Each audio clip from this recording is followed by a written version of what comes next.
Hello, dear viewers. Have you ever wondered if there were animals that Noah didn't save during the Great Flood? The story of Noah's Ark is one of the most fascinating and enduring tales from the Bible, filled with themes of obedience, faith, and survival. But what about the creatures that didn't make it onto the Ark? Today we're going to explore this intriguing topic and uncover 5 animals that Noah didn't save. Before we dive in, make sure to subscribe to our channel for more captivating and thought-provoking content. Picture this, a world so corrupt and violent that God decides to cleanse it with a catastrophic flood, sparing only Noah, his family, and a select group of animals.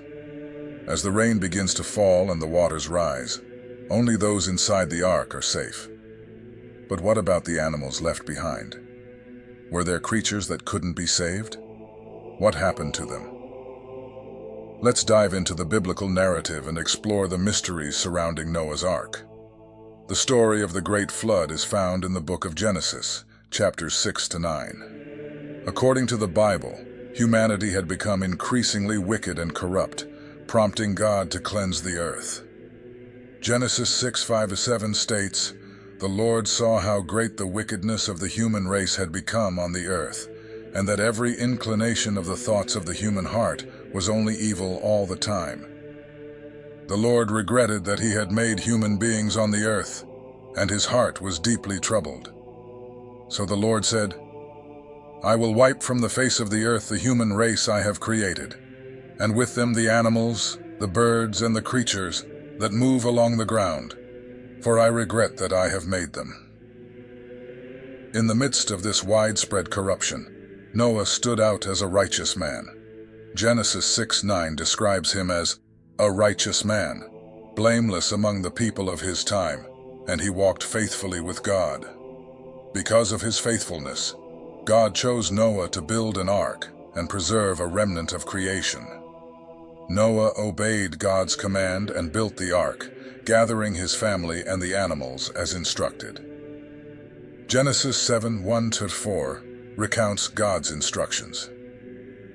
"The Lord then said to Noah, 'Go into the ark, you and your whole family, because I have found you righteous in this generation.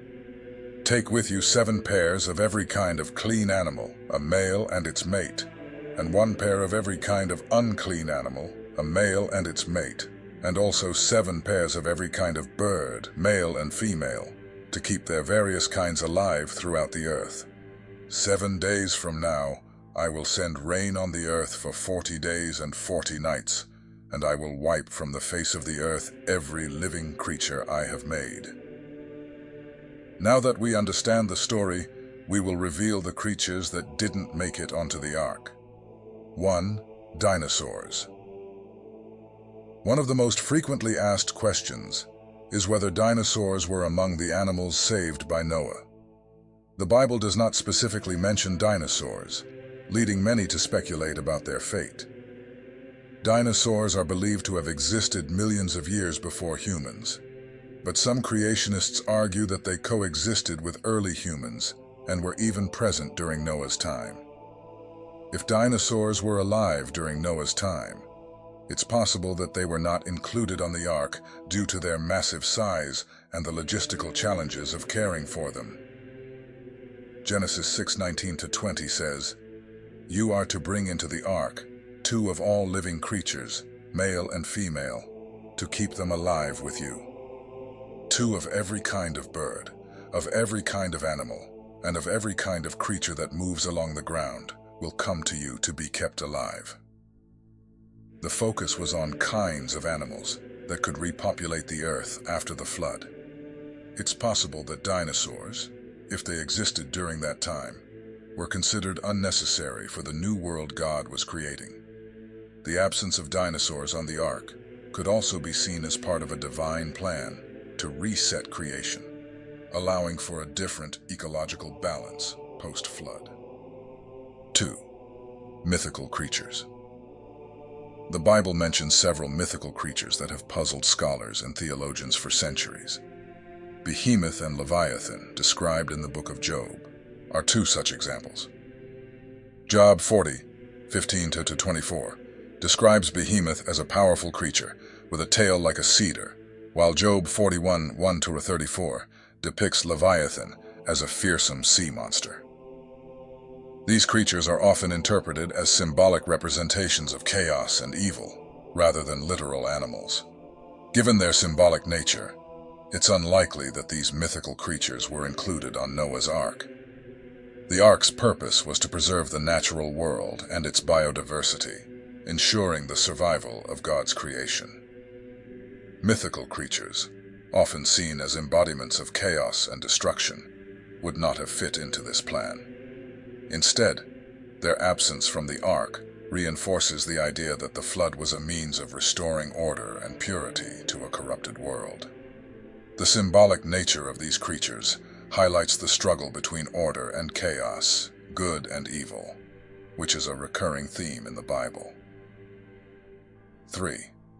Large marine animals. Marine animals such as whales, sharks, and other large sea creatures were not brought onto Noah's Ark. Genesis 7:22 states, "Everything on dry land that had the breath of life in its nostrils died."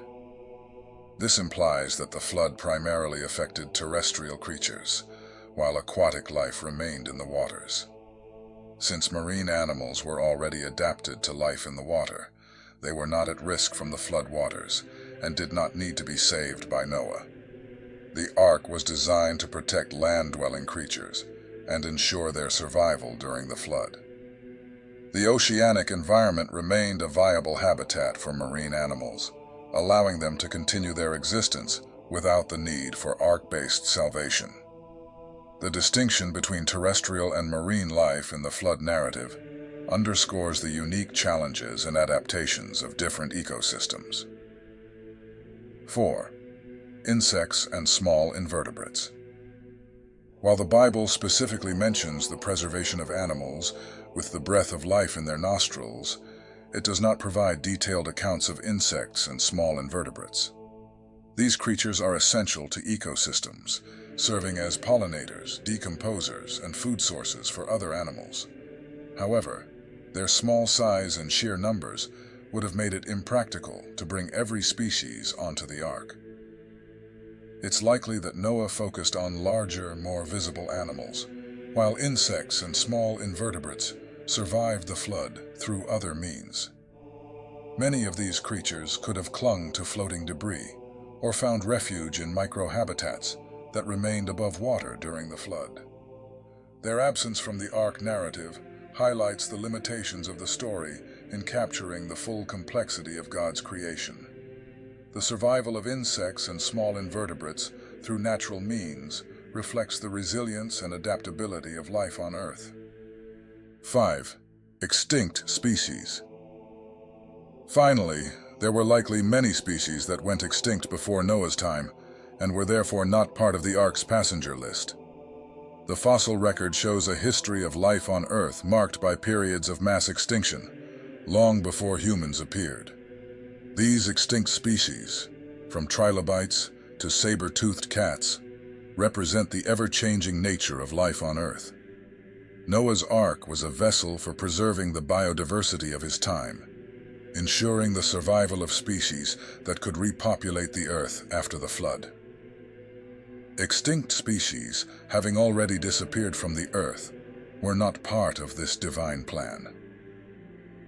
Their absence from the Ark serves as a reminder of the transient nature of life and the ongoing process of creation and extinction that shapes our world. The concept of extinction and the continuous cycle of life and death are integral to understanding the dynamic nature of God's creation. Conclusion. The story of Noah's Ark is rich with lessons about faith, obedience, and the preservation of life. While the Bible doesn't provide a comprehensive list of every creature saved, it offers a glimpse into God's plan to restore a corrupt world. Dinosaurs, mythical creatures, large marine animals, insects, and extinct species were not part of Noah's Ark, highlighting the focus on terrestrial life that would repopulate the Earth. As we reflect on this ancient narrative, Let's remember the importance of stewardship and care for all of God's creation. If you found this video intriguing, please give it a thumbs up and share it with others who might enjoy this exploration. Don't forget to subscribe to our channel for more captivating content. Thank you for watching, and God bless you.